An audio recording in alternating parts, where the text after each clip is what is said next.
Good afternoon.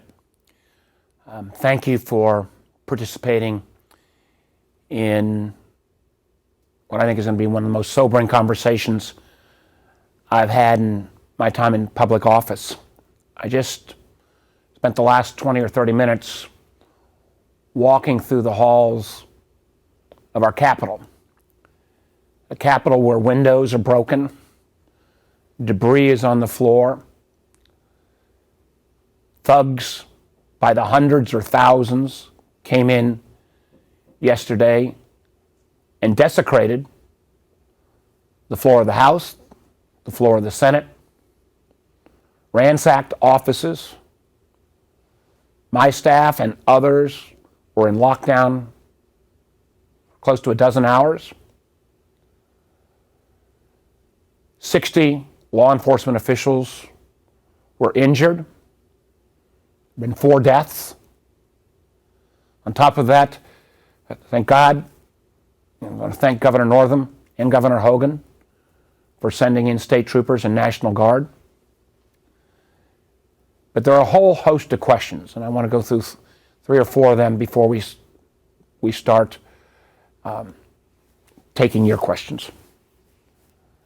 First, in my role as a member of the Gang of 8, I was in contact with the FBI and others because I was concerned in advance of the event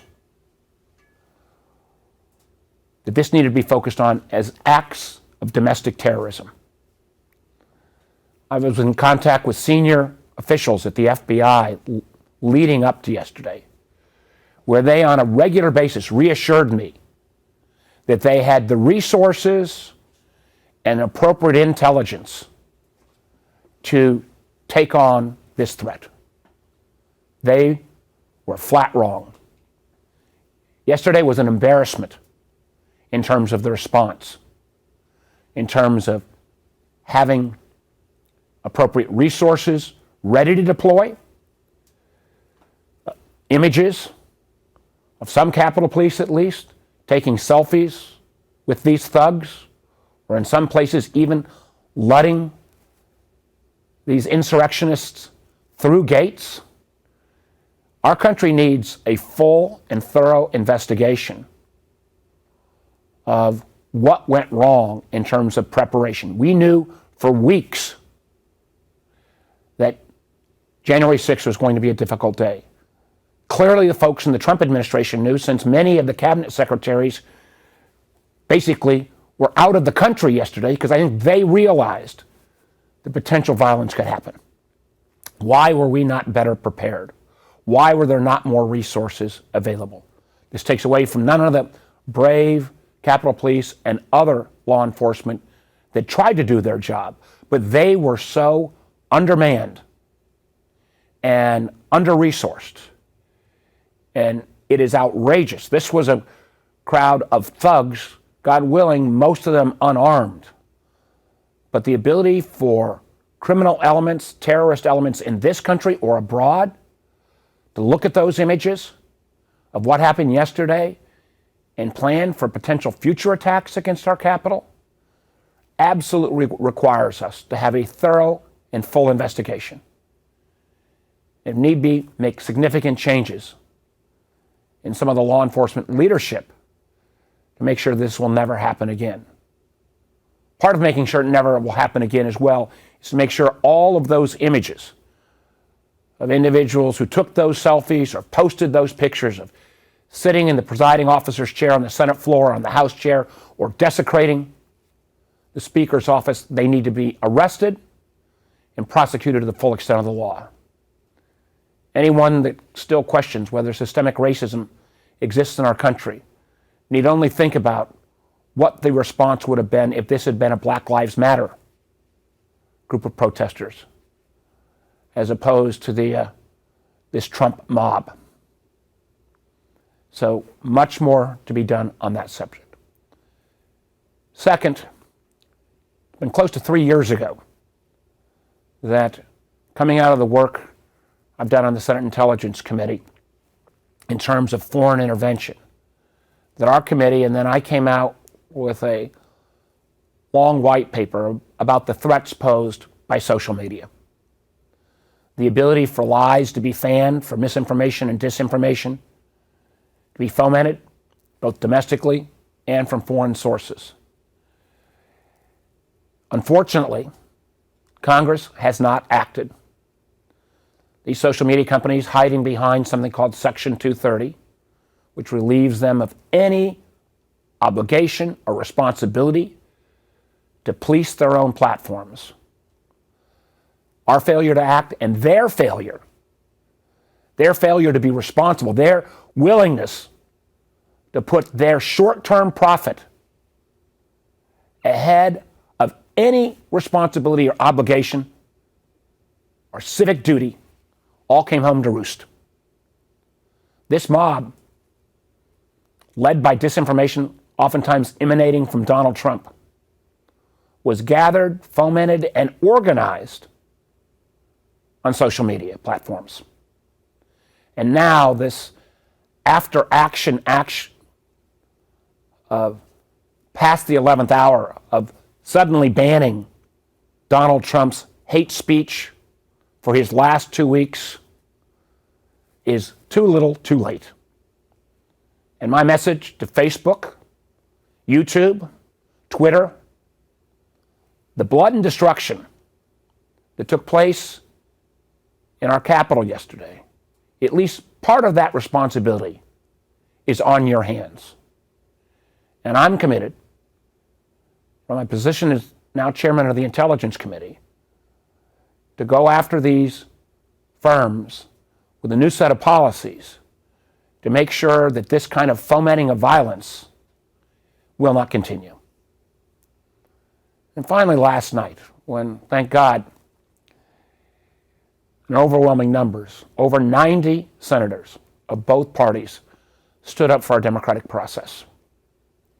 There were some incredibly eloquent speeches on the floor of the Senate last night, when all but a handful of Trump enablers decided to side with the Constitution rather than short-term political gain or their own personal fundraising needs, which we all know, leading up and even including yesterday, were being spewed out by some members of the Senate. What I spoke about last night was, again, some of the outcomes of the 3.5-year bipartisan Senate investigation into foreign interference in our elections. One of our top recommendations, and again, this came from a unanimous Senate Intelligence Committee, and I'm proud to say all of the members of the Senate Intelligence Committee, Republican and Democrat, stood with the Constitution rather than with the cabal that backed the insurrection. But one of our top recommendations was that any candidate or elected official needs to take a great deal of pause and reflection before they question the integrity of our democratic process, particularly when you question it after there's been recounts, lawsuits, and the process has worked.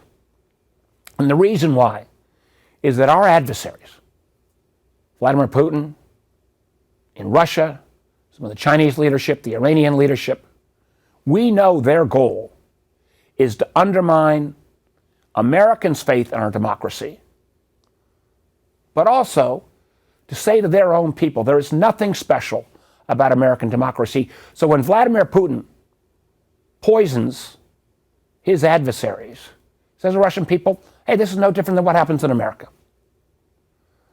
Well, unfortunately, Donald Trump and some of his enablers obviously didn't read that report and didn't read that recommendation. So what breaks my heart as much as anything was a picture I saw last night on one of the German newspapers, and frankly, it appeared on newspapers, television feeds, and internet postings all over the world. Had a picture of a bunch of these thugs walking through the halls of Congress. Vladimir Putin and our adversaries gained more from those images in terms of strengthening their hand and undermining our democracy than virtually anything that's happened in the last couple of decades. And God, last night, 90 plus senators stood up for the Constitution. But even standing up for the Constitution, don't erase those images. I heard this morning the Syrian government of Assad was attacking American democracy as being hypocritical. When the Syrian government can make a justifiable claim that somehow our democracy is not standing and we are no different than any other country, then the kind of aspiration and the specialness and the uniqueness that we believe about our system and the fact peaceful transfer of power all in so many ways was undermined, and undermined at the end of the day because of the fragile ego of an individual that does not deserve any level of respect anymore. So I'm anxious to I'm waiting to take your questions, but I am angry. I'm sad. I'd ask any of the viewers who might see any of this that may still support Donald Trump and his lies. I wish and pray they'd come up here and walk through the halls of the Capitol with me and see the destructions that have been wrought by people who are whipped into a frenzy with lies, misinformation, disinformation, that somehow make the claim that one individual was more important than our country. I know we'll get through this. You know, America always gets through this. But coming January 20th, we'll turn the page with the new president and vice president. But the images of yesterday, the images of those of us who were here and seeing that violence, the images that are plastered across media around the world won't soon fade. So we need that investigation into what happened and why we weren't better prepared. We need to come down hard on the social media companies who've turned a blind eye to the preaching of hate and white supremacy and nationalism over the top.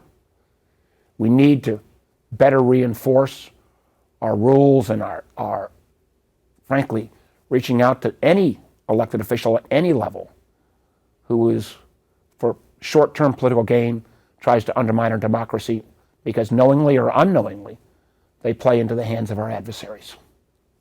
With that, I'll be happy to take your questions.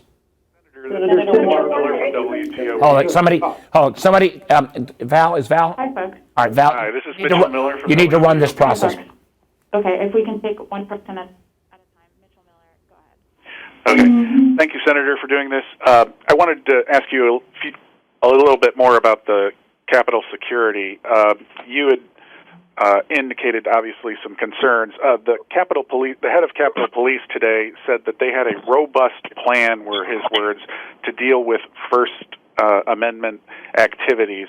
What's your response to that? And also, as the incoming head of the Intelligence Committee, there are also a lot of questions, as you know, about the intelligence, because this event had been planned for a long, long time, and why more wasn't done to beef things up. These were domestic terrorists. These were thugs, incited by Donald Trump. And I can tell you, as somebody who was on the Senate floor and saw the reactions, there were many brave Capitol Police and Sergeant of Arms personnel, but there was no robust plan. There was no orderly movement of senators and staff. There was not the kind of preparation that I had been promised literally the night before by a senior official at the FBI. And it is critical for the protection of our democracy. It is critical to make sure that we never have these images flash around the world again, that we do a thorough investigation. And people that didn't do their job need to be removed.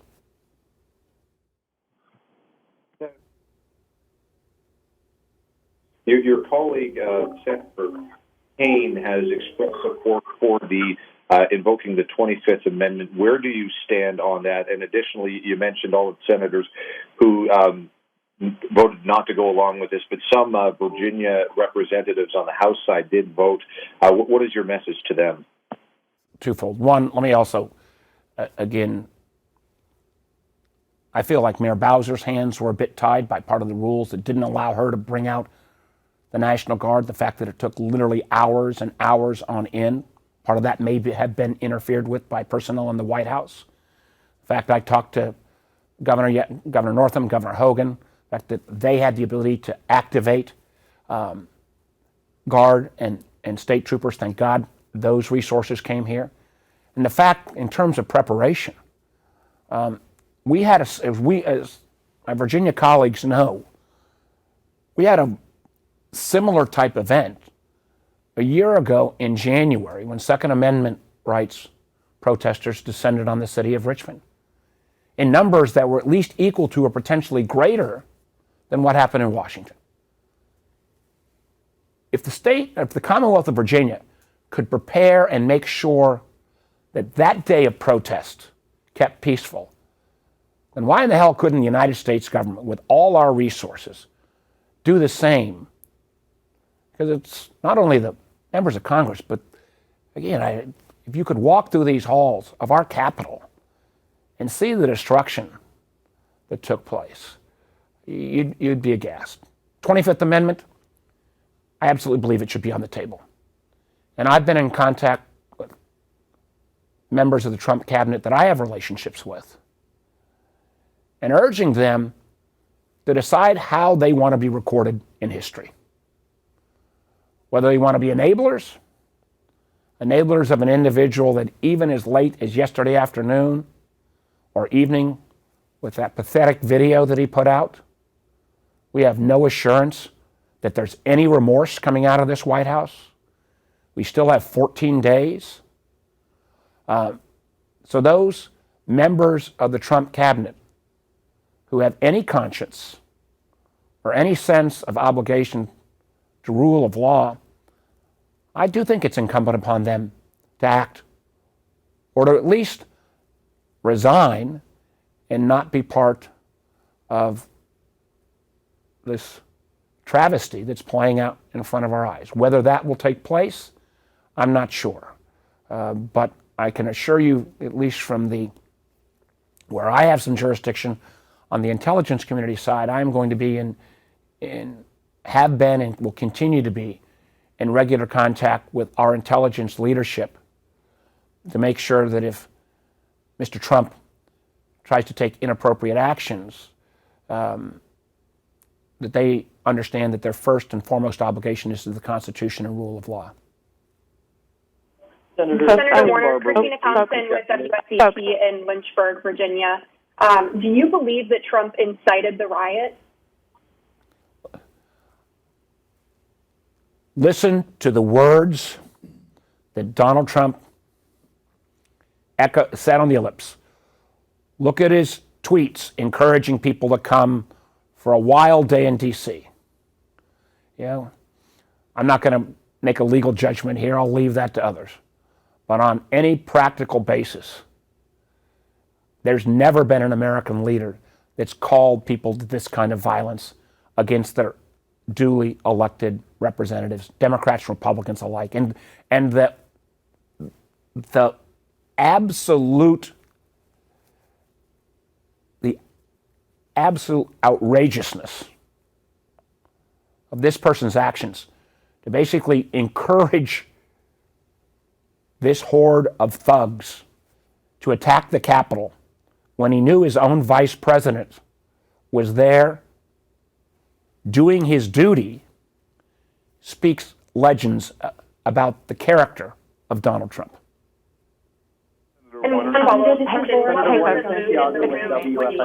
I can't hear you. Val, you need to call on people. Sir, yes. Please, one person at a time. We'll take one question. And please state your name and outlet before asking your question. Tim Barber. Laura Geller with WUSA 9. I heard Tim Barber. We'll take Tim Barber first, and then Laura Geller after that. All right, thank you, Katie. Thank you, Senator.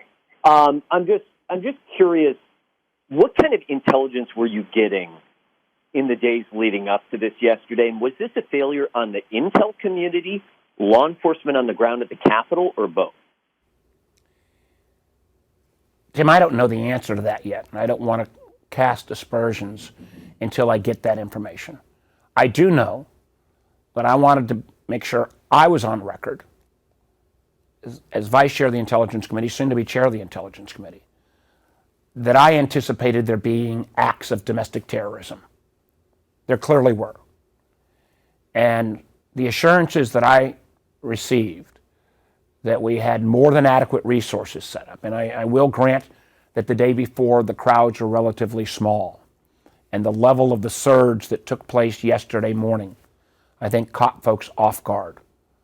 But there had been so much chatter on social media, not just some of the traditional sites, but some of these new right-wing sites like Parler, that anyone that didn't anticipate and couldn't have predicted that there was the possibility of this kind of activity happening shouldn't be in the intelligence or law enforcement business. I'm Laura Geller. Go ahead. And after that, folks, I ask that you please email Nellie Decker if you would like to ask a question. Thank you. Hi, Senator. It's Laura Geller from WUSA 9. I'm curious, what would you say to your Republican colleagues who continued with their objections even after the Capitol was breached? And was there any fear on your part that that might encourage these rioters even more? Well, I think these thugs and rioters and insurrectionists had gotten plenty of encouragement from Donald Trump. I've seen images of senators giving, raised fist support indications before the Capitol was breached to these thugs. I was proud of the fact that about half of the senators who'd said they were going to be part of this effort changed their minds after the violence and didn't continue to participate. I've seen a lot of business organizations that oftentimes support Republicans who've come out and said they will not support anyone, particularly those who are out fundraising during this process, trying to enrich their own personal political gains as people were attacking the Capitol. I hope they will stick to those words. Many of these folks are going to have to live with their conscience of at least not discouraging these efforts and their kind of self-righteous comments on the floor of the Senate afterwards, where they denounced violence, rang hollow to me, and I think rang hollow to the literally probably hundreds of millions of Americans who were watching their television last night. Next, we have CJ from NBC 29. And again, if you would like to ask a question, please email Nellie Decker. We will definitely have time for everybody. Senator Warner, you touched on the fact that you're seeing these pictures, these headlines from around the world, and certainly a lot of these questions that I know you're asking are questions that a lot of Americans are asking in the wake of this. Simply put, what do you think it will take to restore the confidence of American people in the security of places like the Capitol and the fact that this won't happen at other capitals across the country? Well, it's going to require, one, people of goodwill from both political parties. And again, I point out the fact that we had over 90 senators yesterday stand by their oath and stand by rule of law and stand by the Constitution. But it's going to require people to tell the truth. It's going to require, particularly my colleagues on the Republican side, who've oftentimes just turned a blind eye or have said to me, hey, Mark, don't worry, Trump will be gone soon, to no longer be silent. Mitt Romney said it probably best last night. When some of my colleagues stand up and say, well, 35, 40% of Americans think that something was wrong with the election. Well, the reason why they think something was wrong with the election was not because a court of law had found something wrong, not because a recount had been taken offline, not because there had not been record numbers of voters. It's not something was wrong because the President of the United States and his enablers lie to him on a regular basis. So the first thing we can do to start restoring some of that confidence is for all of us to tell the truth and to call out liars. When there is, you can disagree with policy, but when our system was set up and people voted and those votes were counted and then recounted and then 60 court cases taken and judges appointed by Donald Trump all said there is no evidence of widespread fraud, it is incumbent upon any elected official to tell the truth and be willing to stand up even against their own supporters. When lies and the big lie is promoted, even when those big lies come out of the White House. That's hard to do sometimes. But the alternative and the outcome, if we don't, is what happened yesterday. What we do in terms of our standing around the world, those images to Vladimir Putin are priceless. It will take time, it will take effort. The idea of restoring America's notion that we have a unique, special kind of democracy, still a place that people from all around the world desperately want to come to, that took a hit yesterday. Now, will we come back from it? Absolutely. And one of the best things I think about Joe Biden is his basic decency. And I think whether you like him or dislike him or voted for him or didn't vote for him, you have that sense. But there is enormous, enormous work to be done, both domestically and abroad, because the threats that are posed by our adversaries, more than ever, are not going to come from tanks and ships and guns. They're going to come from cyber attacks, as we've seen recently from Russia. They're going to come from undermining our faith in our democracy and trying to pit one American against another. And too often, that has been unfortunately helped by Donald Trump, and it has been spread by the social media companies who frankly have borne no responsibility other than through their short-term profits. Clara from VPM. Thank you, Senator. What are your thoughts on the possibility of Trump running again in 2024 and the potential of his impeachment? Listen, if there was, as someone who felt that Donald Trump's illegal actions trying to harass and cajole the Ukrainian president, I felt that reached the level of an impeachable offense. Obviously, his inciting of violence or trying to steal an election in Georgia, I think meet that criteria as well on a practical basis. Whether that can come together in 13 or 14 days, I candidly doubt. But at the end of the day, I think the strongest and the best way we can prevent this, and I say this as somebody who's prided himself as governor and senator of always trying to reach out in a bipartisan way, but it's really going to take, and I'll be there to support him, my Republican brethren to say, Donald Trump does not represent the Republican Party. He represents a fringe extreme that's willing to always put himself ahead of our own country's interests. And I think at the end of the day, expunging him from the Republican Party is frankly in the best interest of the Republican Party and the best interest of the United States of America. Up next, we have Joe Thomas. Senator Warner, thank you so much for giving us a couple of minutes of your time.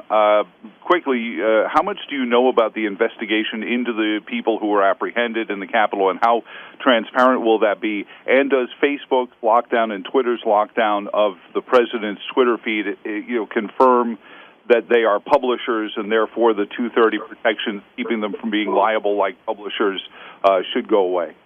Well, Joe, thanks for those questions. One,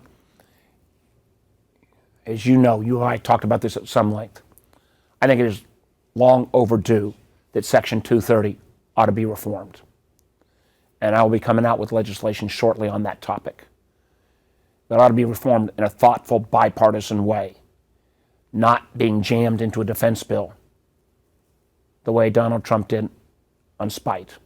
And clearly, the actions of the leadership of Facebook, Google, and Twitter, in my mind, it's too little too late. But thank God at least he will not be able to amplify over these last couple of weeks. In terms of the process on who will be prosecuted, I want it to be transparent. But there were more people arrested when the disability community came and protested in the halls of Congress, when people in wheelchairs tried to go to offices. More people were arrested from that kind of peaceful protest than the literally thousands of thugs who desecrated the Capitol yesterday. That is outrageous. And if those individuals who pride themselves on posting their own images aren't arrested, then respect for rule of law in this country will be undermined permanently. And I can tell you this much, Joe. So far, my understanding is there were only a dozen or so arrested. These people assaulted Capitol Police. They broke government property. They desecrated the halls of Congress.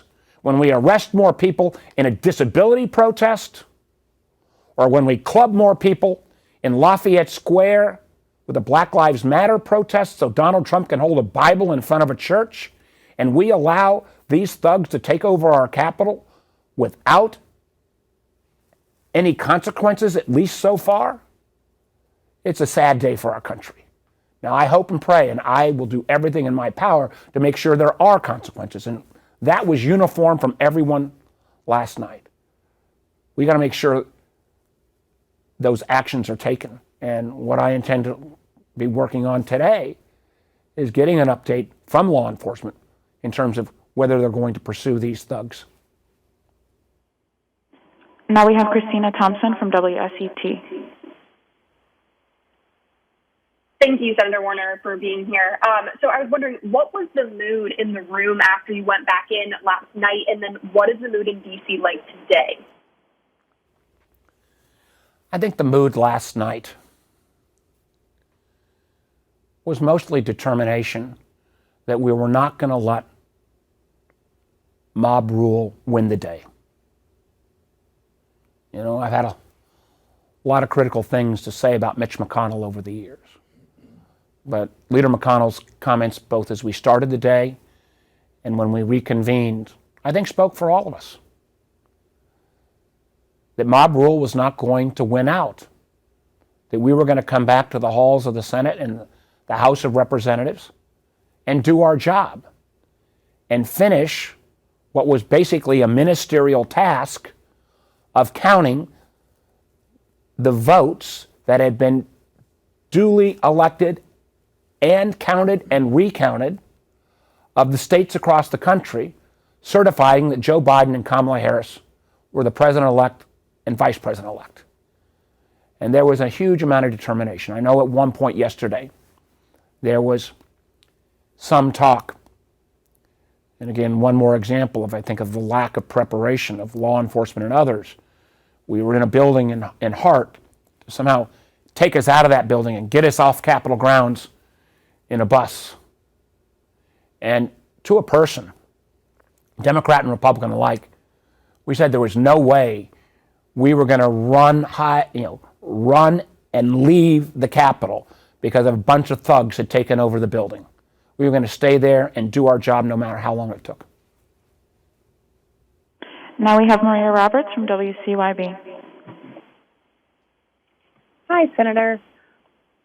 So I would like to ask what you believe the long-term impacts of this incident will be on our election process.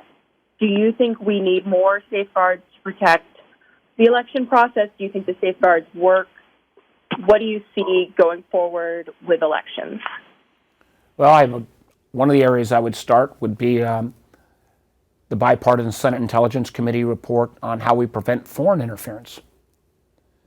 I hope and pray that people would take to heart our recommendation that candidates and elected officials shouldn't be cavalierly, undermining the integrity of our elections. Remember, Donald Trump, days before the election, said if he didn't win, then the election must be rigged.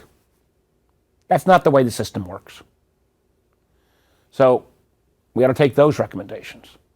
I frankly think we need to go ahead and pass additional voting rights legislation. Let's face it, this was an effort by a group of thugs to overturn the will of Americans. That just can't happen. And I think our democracy is stronger when actually more people vote rather than less people vote. So if there are additional activities there, and there's legislation I think already in the House, I believe it's called the John Lewis Act, we ought to take up that legislation and pass it. And if there is more clarity in terms of early voting, I think we did early voting in Virginia this year, first time in the midst of a pandemic, and I think it was a remarkable success. Just can't imagine, though. I'm old enough to remember when we passed motor voter legislation in a broadly bipartisan way back in the 90s, which made it easier to register to vote. I don't understand any elected official of either party who would believe that somehow we ought to restrict voting rights. Yes, do we need to make sure people are of age and legal? Absolutely. But in so many ways, all those questions were raised. They were raised in 60-plus lawsuits and in dozens of recounts. And I would argue the system came out looking remarkably fraud-free. And I'd also point out, don't have to take my word for it. Take Chris Krebs, who was the director of CISA, a cybersecurity agency that worked with all of our secretaries of state and voter registrars around the country, who said these were the safest and most secure elections in our history. And for telling the truth, he got fired. Or take somebody again that I don't agree with very often, Bill Barr, who's more often acted as Donald Trump's personal lawyer rather than attorney general, who said on his way out of leaving the position, the Justice Department, the Donald Trump Justice Department, had reviewed all of these claims and there was no serious claim. So are there ways to improve? I'm sure there are. But for anyone to make the case that has been repeatedly rejected, that widespread fraud and took place in this election, are just flat wrong based upon the evidence, based upon Trump's own appointees. And it is so critical, I go back to the earlier question, that elected leaders of both political parties, particularly those who had supported Donald Trump, are willing to speak up and tell the truth. As we said, it's easy to be adversarial against somebody. It's harder to speak truth to power when you're speaking truth to your own supporters. But this is that moment in time when we need that to happen. We'll take a couple more questions, then I've got to head off. Up next, we have Patrick from the News Leader. Thank you, Senator. I'm just interested in your personal experience with this. When the riots began, where were you? What did you see? What did you hear? We'd seen the images of the rally on the Ellipse.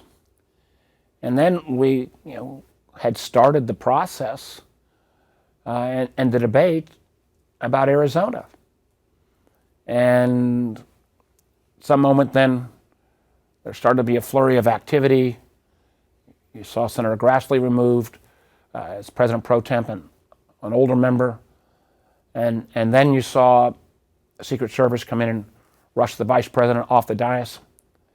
But it was a confusing few minutes because there did not seem to be an orderly plan of how we would secure the floor and where we would move the senators and their staff. In many ways, the closest thing I can remember two things that were somewhat similar. One, when I was governor and the kind of insecurity so many people felt during the sniper episodes. And how it was so incumbent on me and I think law enforcement to, try to give people some sense of security.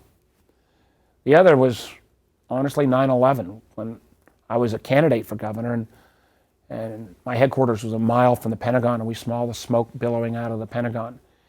And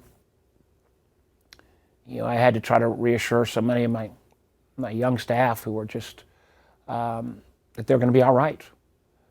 I saw that same kind of fear on many of the young staff who were part of the Senate clerk's office or floor staff yesterday.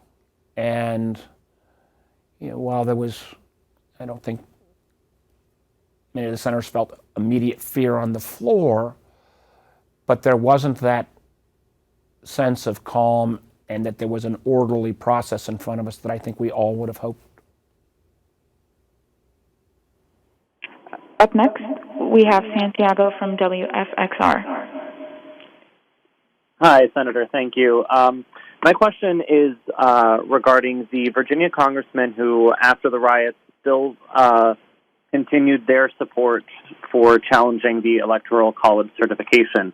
What is your message to those congressmen, people like Bob Good, Ben Cline?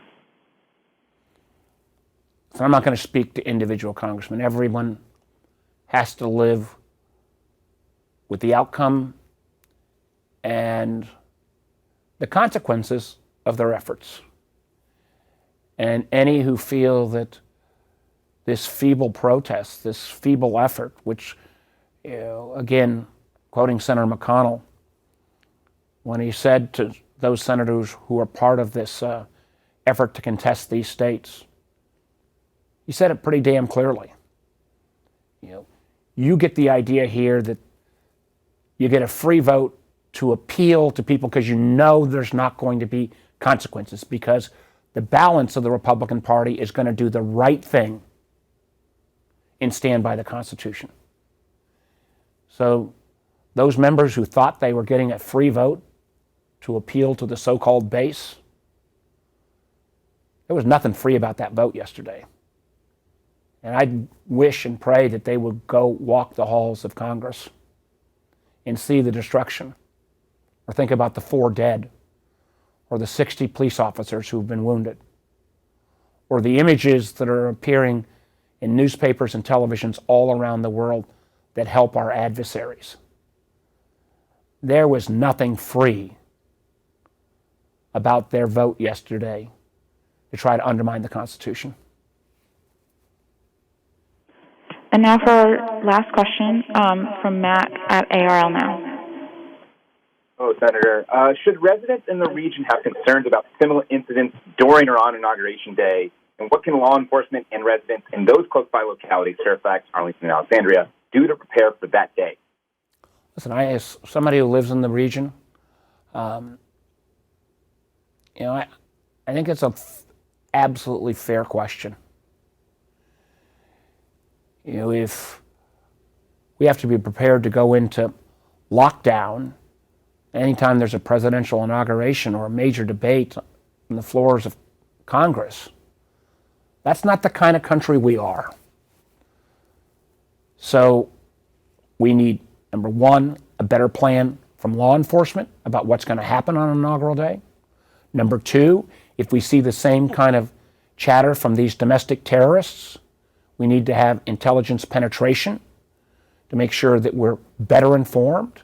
And three, we need responsible leadership from both political parties to tell their most fervent supporters that violence on Inauguration Day is not only counter to who we are as Americans, but be one more example of playing completely into the hands of our adversaries.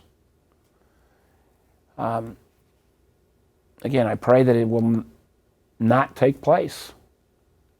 I don't know how anyone, even those who I think were so misguided on trying to undermine the integrity of this election, if they were to be willing to call forward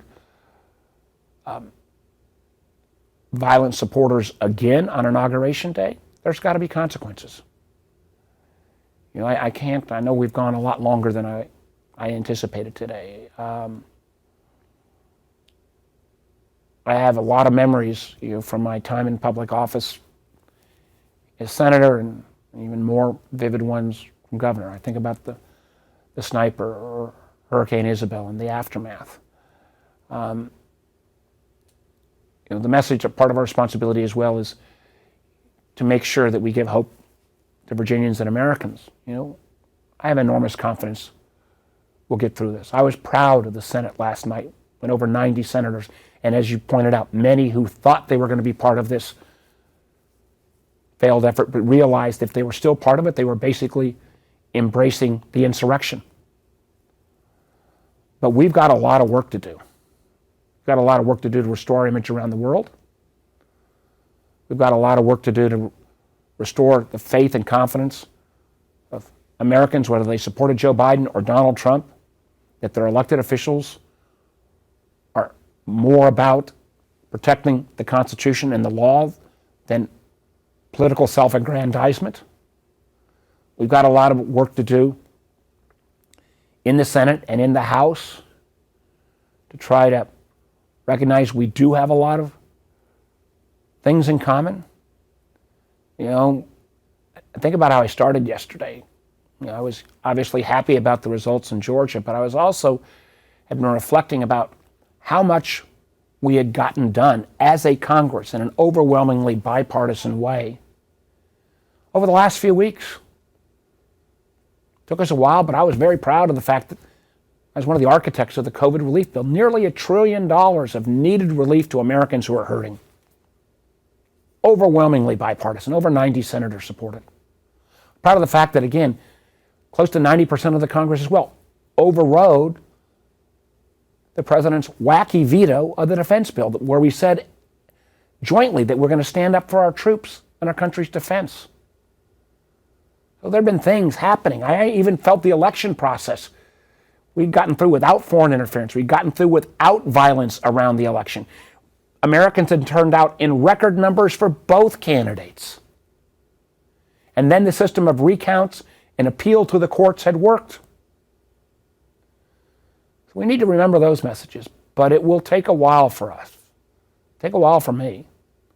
It'll take a while for most Americans and Virginians, to erase those images of thugs overwhelming the Capitol of the United States.